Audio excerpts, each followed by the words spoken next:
Hello and welcome to a very special episode of The Growth Show. I'm your host, Whitney.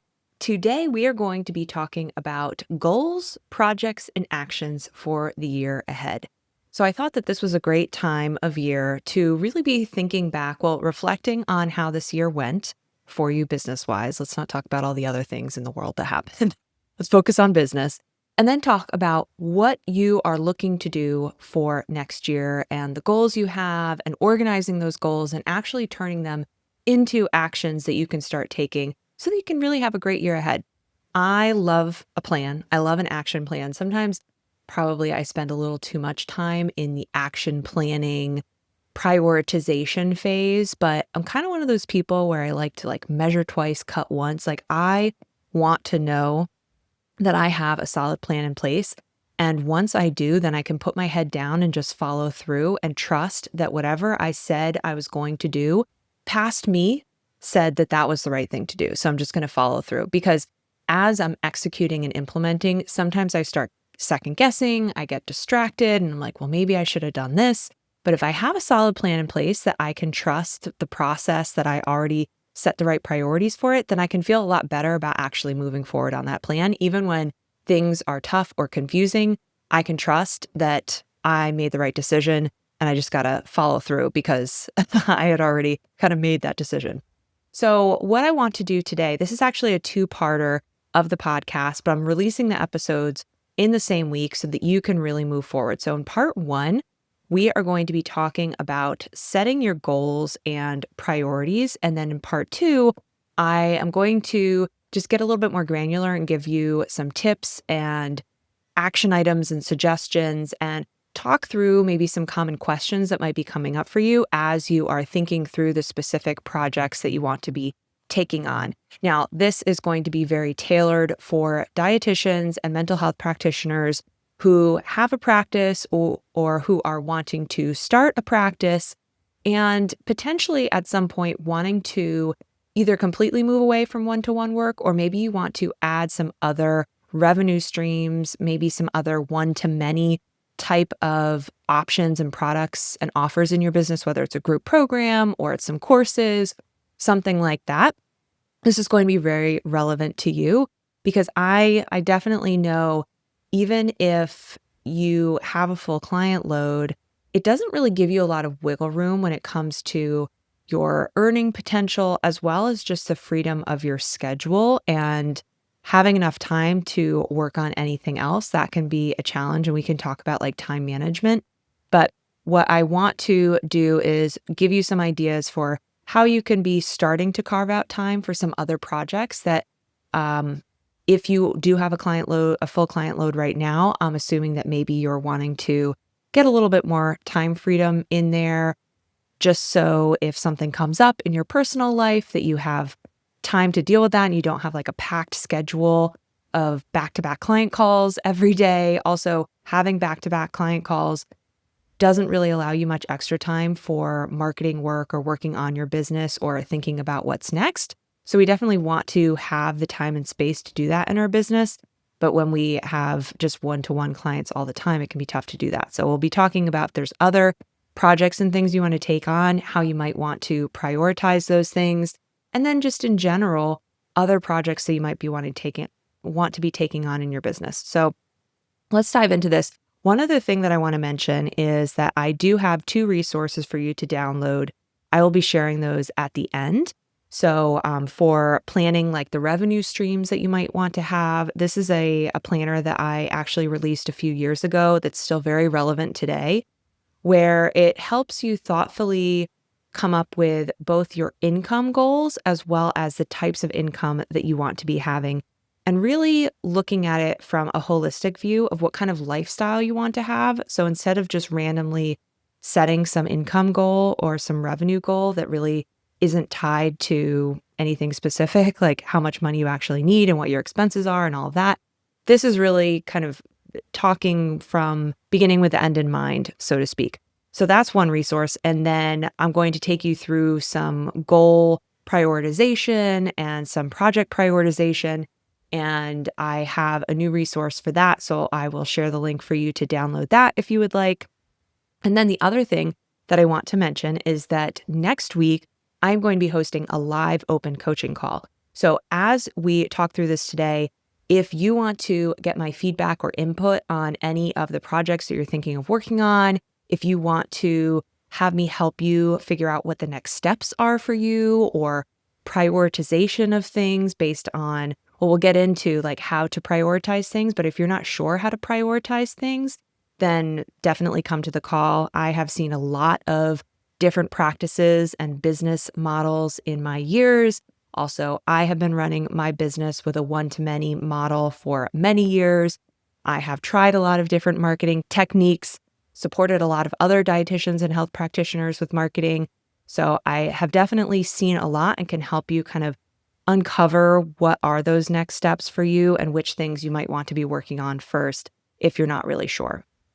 All right, let's dive into it then. And I do want to mention, so if you are listening on the podcast right now, I do have some slides that I am showing. So if you're on YouTube watching this, then you are seeing me and you're seeing me present this. You will not miss anything if you are just listening on the podcast. But if you do want to kind of come back, especially in the next slide, I'm going to ask you some questions to reflect on. So if you do want to go to the YouTube version so you can see those questions, pause the video, and actually do some journaling and reflection, then feel free to do that. Just go to our YouTube channel. And so, okay, and we'll have that linked in the show notes. So first off, we're going to look back at the year and just quickly reflect. Don't make this like a heavy, burdensome exercise. It's just always a good idea to look back because one of the things is that we definitely don't give ourselves enough credit for all that we did accomplish in the year. So the first question is, what did you accomplish this year? What went well? So there is no doubt that there are things that you did accomplish in this past year. And there are some things that went well. Maybe there were a lot of things that you wish had gone better or projects or ideas that you wish you had moved forward that you didn't. That's okay. You are human. All of us have more ideas than we have time to execute. But think about what did go well and what can you learn from that? What can you celebrate from that? And then what could have gone better? And that's just an opportunity and a question to kind of uncover, are there some things that you just wish you maybe didn't, you didn't try it and you wish you had tried it and there was a reason why you didn't try it? Just in general, what could have gone better this past year? And what did you mean to achieve, but you didn't do it? So what was something that you did have on the list, but you just didn't end up doing it? Why didn't you do it? Because we want to uncover any kind of patterns that might be happening that are preventing you from moving forward. Sometimes you just didn't have enough time. That's fine. But maybe you got stuck at a certain step or you got frustrated. And I want to help you see how you can identify that sticking point and then not make that same, I wouldn't even say mistake, but just not do it again and just do a better job handling that barrier or roadblock in the year ahead. So what did you mean to achieve, but you didn't? Why didn't you do it? Is it still a priority? So I think this is another really important question. If there was something on your to-do list that you didn't achieve, do we want to carry it forward and make it a priority in the coming year? What do you need to do to get it back on track if that's the case? If it's still a priority, what are some of the things that you need to actually be doing to get that moving? So that is just a quick retrospective on what this last year looked like, what happened, what didn't happen, what needs to happen from your list of priorities so that we can bring that into the next year. All right, now let's start looking ahead into the coming year. So what do you want to accomplish in the coming year? What are the things that you really want to say, okay, these are the things I'm going to work on?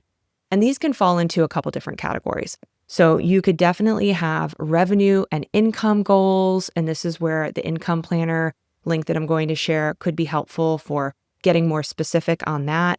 Maybe you have a goal of number of clients that you want to have, either recurring on a monthly basis or just new clients every month. You want to be getting this number of new clients every month. Or maybe it's number of members in your group program or a membership. And also, and this is part of the income planner, are these numbers realistic? So when you plan out how much income you want to have, and then I have you come up with, okay, these are the revenue streams, these are the prices of these are the numbers of sales that I need to make, new sales that I need to make in order to actually achieve those revenue numbers. And so are those numbers of new sales, new clients, all of that realistic? If they're not, then that's okay. Just be aware of it and don't set yourself up for disappointment. But if they are realistic, that's great. I I think it's good to also have high goals. I have goals in my business that I have not yet achieved, but they still are the same goals that I'm still chasing after, and I'm trying to just get closer and closer to them every year. And but I'm also aware of, like, I'm not counting on the income that would come from those high goals, because I also kind of know, like, well, I'm here and I would have to double in order to get there. Probably not going to do that in 1 year. It depends. It depends on a lot of factors and like what you're trying to do and where you're starting from and all of that. But I know that I'm not quite there yet. The numbers in my business really don't support that that's actually going to be a reality for me yet. So just be aware of kind of those things so that you can be setting yourself up for realistic goals and be planning accordingly. And then think about, are there things that you want to achieve and accomplish in terms of like new services that you want to put out, new products, new revenue streams, like I was saying, the group programs, memberships, all of that. Are there lifestyle or work changes that you actually want to be making as well? So maybe you want to be taking off Fridays, or you want to be ending work earlier, or you want to be able to travel a few months out of the year and work remotely, or you just want to be able to take off the afternoons to hang out with your kids. So that's kind of like a lifestyle, work style kind of situation. Maybe you want to transition to more asynchronous communication with your clients and set up some new systems there. So just anything that comes to mind for that. And then marketing and sales tactics and channels that you want to improve or start. So that could be creating your website and launching your website. It could be starting an email list, starting a podcast, being on more podcasts, doing more referrals, more collaborations. So just anything that might be in that realm, that's a good category to have. And then any operational things that you might want to improve or start, or any delivery systems that you also want to improve. Maybe you want to improve how you run your group program, or you want to improve how you are managing your one-to-one clients, or your sales process, or your intake process, whatever the case may be. Those are some goals that you could have. And one other thing that I wanted to mention too, that goes into the lifestyle and work style changes or goals. Like, let's say that you also want to have more time for mentoring, or taking on an intern, or doing volunteering. So those could all be part of this bigger picture of the goals you have, because what you want to accomplish in your life and what you want to accomplish in your work really need to play together. If you have a long list of all these things you want to accomplish that really like light you up life-wise, but then you also have this huge list of priorities for work, it's likely that something's going to give. So it's better to look at all of them at the same time and then prioritize based off what's really important to you. And so you need to make time and prioritize time for those other more life fulfillment kinds of things, because they're not just going to magically happen if all you're doing is focusing on what you're working on in your business. I speak from experience. All right. So that is basically the things that you could be looking at in terms of like big buckets of projects and ideas. I'm sure that you already have a bunch of things. I don't need to give you more ideas and things that you might want to be working on. Those are just some examples of things that are probably rolling around in your head, or maybe you've seen or heard things throughout the year and they're things that you really want to be trying. Maybe you've had something on your mind for 2 years and you really want next year to be the time and year that you move it forward. So get all of that jotted down and together. And then you are going to think about the big picture. So of all of those ideas and things, we look at the year in quarters. So Q1, what is a Q1 project? What are you going to be working on January, February, March? That is the project or the few projects. I wouldn't put too many projects on your plate, but what are the ones that are going to be managed in the first quarter of the year? They may not be done, but they're started and moved forward versus what are some of those ideas or projects that really you're maybe going to wait until Q2 or after to work on them. And we don't want to forget about them. We're going to keep them listed, jotted down somewhere, but we are not going to worry about trying to move everything forward all at once because, it's just not humanly possible to do that. So if you have any challenges like picking and prioritizing, this is where my new resource, which is just a simple sheet that helps you figure out the priorities of your different things. So if you are watching this and you see it up on the screen here, and so basically it's a very simple table where you're going to list all of these project ideas down one side. And so we are taking a little bit from the goal. So like a revenue goal is not going to be a project. So the last kind of set of questions were some big goals and then getting more granular. So this is definitely starting to move it from goals into projects that are going to support those goals and help you in achieving those goals. So write the projects down. It doesn't matter if some of them are really vague, some of them are super big. It doesn't matter. There is no judgment here. And then we have a few columns for rating these things. So we're going to rate them in terms of effort, impact, desire that you have for doing them, and friction for implementing them. So I'm going to define these really quickly. And you're going to rank all of them from a score of 1 to 5, with low being 1, high being 5. And then we have a final score that is taking basically all of those numbers together, giving it a final score out of 1 to see which are the ones that we want to really say, okay, that's one that probably should be high up on the priority list. But then you are going to manually rank them at the end yourself because yes, the score may tell you one thing, but you also have to decide in your gut which thing is the right thing. And so you're going to prioritize and rank them at the end on your own. The score just helps you kind of assess them from an objective standpoint. So let's go through how we're picking our priorities here. So first off, what is the effort level, which is probably pretty self-explanatory. How hard is it going to be to implement this project? So 1 is going to be like, it's pretty easy. I don't think it's going to take that long. High is like, I think this is a huge project and it's going to take a lot of effort. So effort score there. Impact. Impact is the impact to your business, to the goals that you have. You can kind of define impact however you want, but inherently it's just like how much of a difference is executing and completing this project going to make in the grand scheme of things.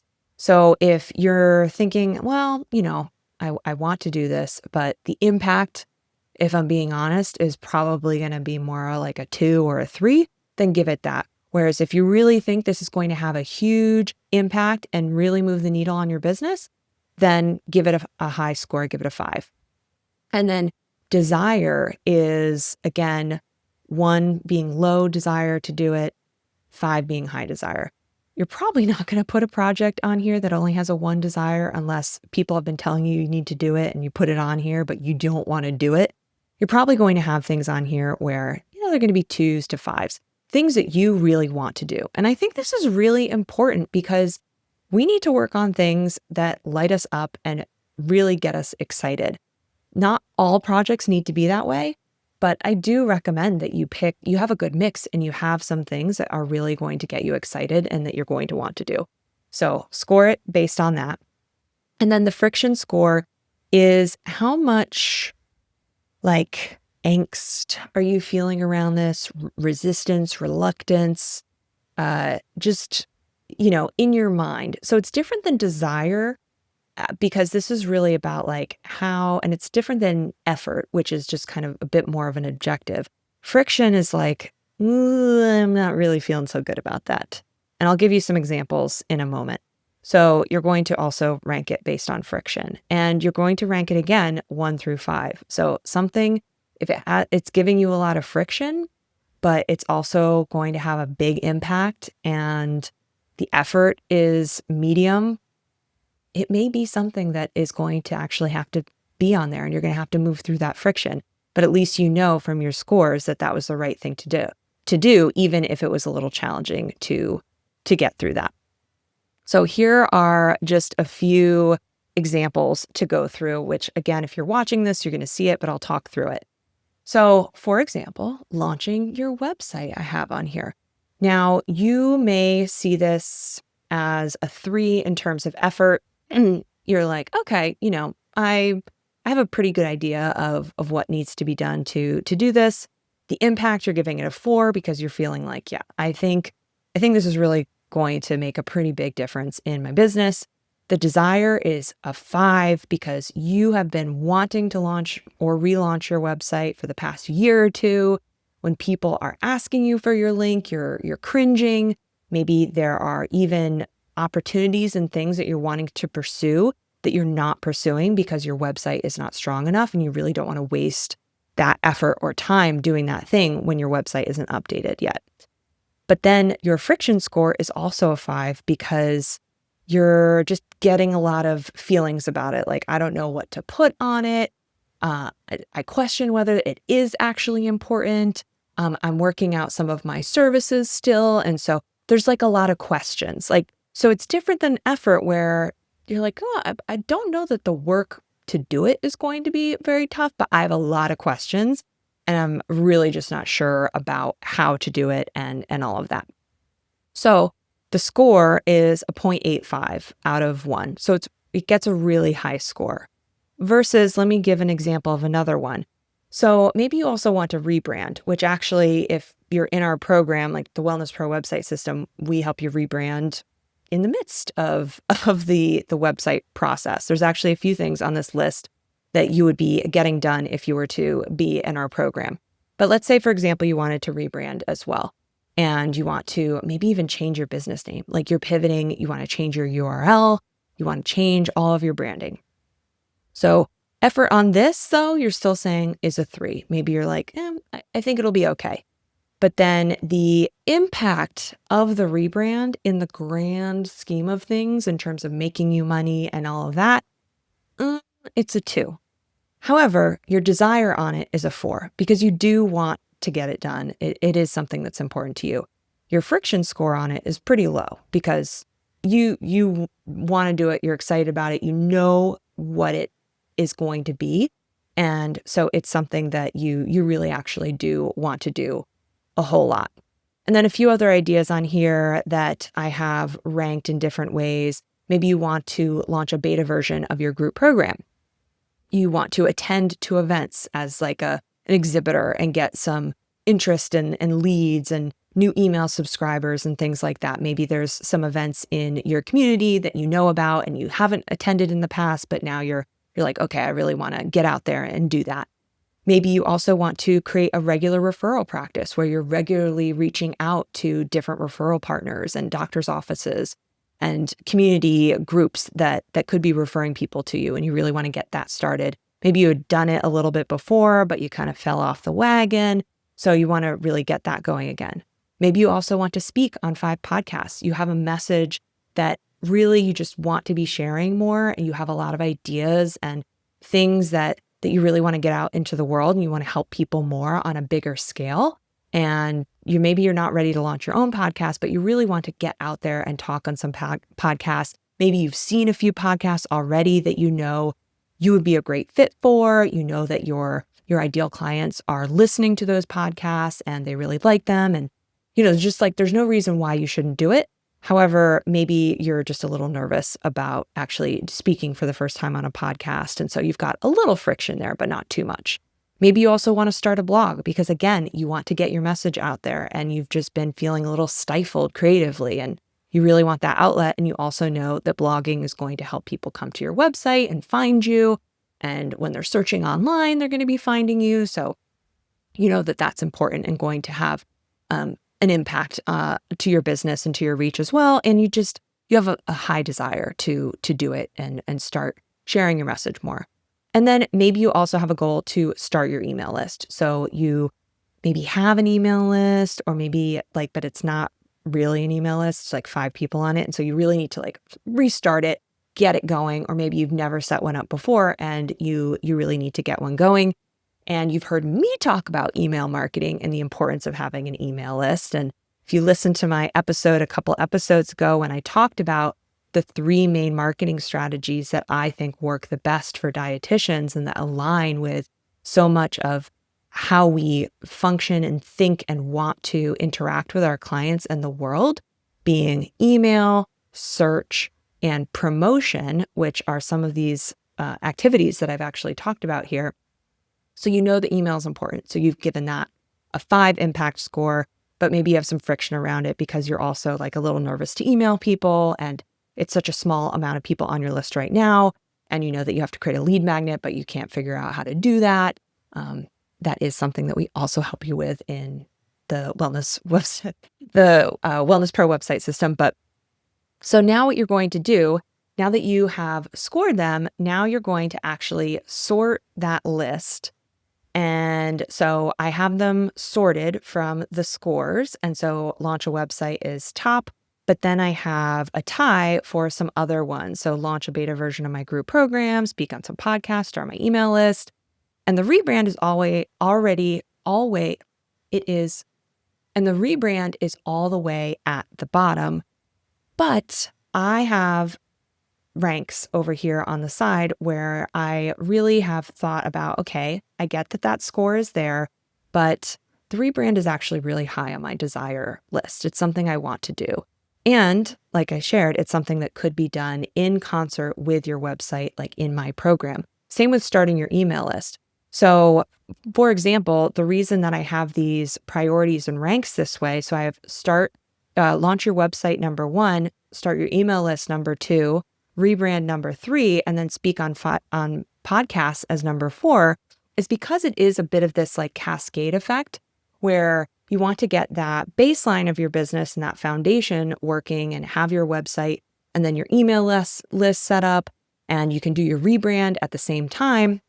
And then you can start doing those promotional efforts, like going on a podcast or going to events or creating a referral practice. So I would recommend actually working on those foundational aspects. If there are projects that are on your list, doing those first, so that as you start going outside of your website with building your email list and getting more traffic coming to your site through search and doing more promotional activities, that foundation is already solid and set up there. So that's why I ranked these the way I did, and kind of that order of events, order of operations. So this is something that you can do for yourself. And the next episode part 2 is going to help you even more kind of with those prioritizations and thinking through the specifics of some things, what comes first, what might be more of a priority than others. My advice of working on a lot of these projects myself and seeing a lot of things out there.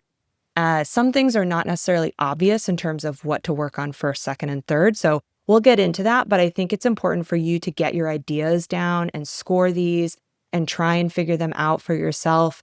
And then if you have questions or can't quite figure it out, listen to part 2 or come to the coaching call that is happening. And I'll give the details and the link to register for that at the end. All right, now the final step here is to then pick create action plans now. So pick the projects that you have decided are going to be in Q1, and then you're going to, so this is a second tab of the worksheet that you can download. You're going to put all the projects down one column, and then you're going to have all of the tasks. So you're going to repeat the project for as many tasks as you need and write any notes, put the owner. If you're the only one working in your business, then it's you the whole way. The due date, when you want to work on that thing, and then the status. And that's going to be not started, in progress, completed. And what you're going to do is just start working on what are those steps to actually move these projects forward. I would suggest working on 3 projects max. And that's going to depend on the effort level and all of that. But that is my recommendation. And then you're going to have all these tasks. And if you are not sure about which to tackle first or what the order of the steps are, even just put, you know, go listen to, go watch something, go figure out like what are the steps to launching a group program, or what are the steps to launching a website? What are the steps to rebranding if you're not really sure?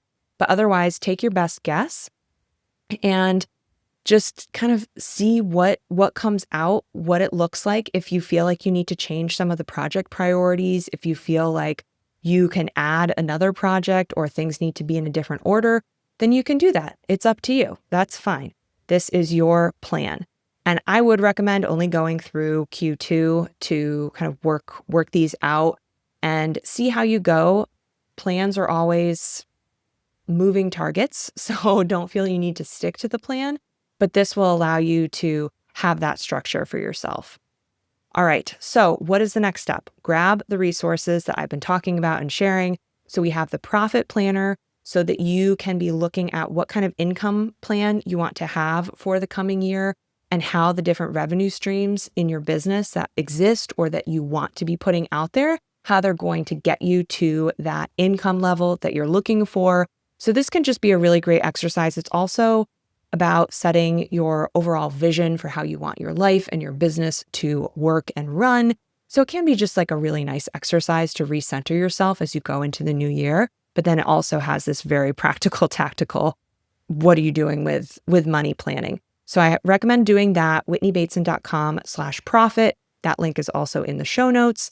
And then the other planner that I've gone through today, the goal and project planner, this is just a simple Google Doc that you can make a copy of, start throwing your ideas in there, start prioritizing things, take your best guess on everything, make notes if you're not sure of how you rated stuff, but you just got to start somewhere. So make those guesses and then come back to part 2 and we'll talk through some of those sticking points that you might have. So go to whitneybateson.com/plan to get that download. And so my coaching call, my open coaching call is coming up on December 10th. So you can go to whitneybateson.com/coach to register for that. It's just a Zoom meeting. It's very open. I'm going to give you the option when you register, throw in any questions that you have for me so that we can cover them, send them in advance if you can. That way I can be sure to cover them and be prepared to talk about them. But also feel free if you want to bring your questions live to the call as well. But that's a free open live coaching call. We'll go for about an hour. So that is December 10th, Wednesday at 12 p.m. Eastern time. So make sure you go and register for that at whitneybateson.com/coach. So those are all of my resources for you. Leave you with this today and then come back for part 2 soon, where we're going to talk more about the nitty-gritty of executing your great plans.